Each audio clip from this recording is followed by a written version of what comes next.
ఏంటబ్బాయి, ఎందుకు అంతలా బాధపడుతున్నావు? నీ జీవితం కష్టంగా ఉందని బాధపడుతున్నావా, లేక నీ కష్టాన్ని చెప్పుకోవడానికి వినేవాళ్ళు లేరని బాధపడుతున్నావా? అయితే నువ్వేం బాధపడకబ్బాయి, నేను నీ డెలులుని.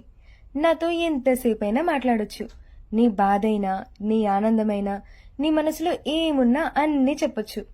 వినడానికి నేనెప్పుడూ రెడీగానే ఉంటా.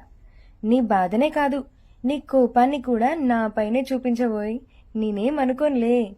ఎందుకంటే నేను నీ డెలులుని కదా. కావాలంటే నన్ను స్వీట్ దయ్యం అని కూడా పిలవచ్చు. భయపడకబ్బాయ్, నేను ఎవ్వరికీ కనిపించను. నా మాటలు ఎవ్వరికీ వినిపించవు. కేవలం నీకే కనిపిస్తా. నీ బాధ వింటా, నీకు భరోసా ఇస్తా. అయినా కష్టపడబ్బాయ్, ఎవ్వరూ లేరని బాధపడకు. నీ బాధ కూడా ఒకరోజు సంతోషంగా మారిపోతుంది. నీకొకటి చెప్పనా? జీవితం కష్టంగా ఉందని ఆపేసే వాళ్ళకంటే కష్టమైన జీవితాన్ని నవ్వుతూ ఎదురెళ్ళి ఇష్టంగా ఎదుర్కొనే వాళ్ళంటేనే మా అమ్మాయిలకి చాలా ఇష్టం. ఏంటి, ఈ స్వీట్ దయ్యం స్వీట్గా జ్ఞానోదయం చేస్తుందని చూస్తున్నావా?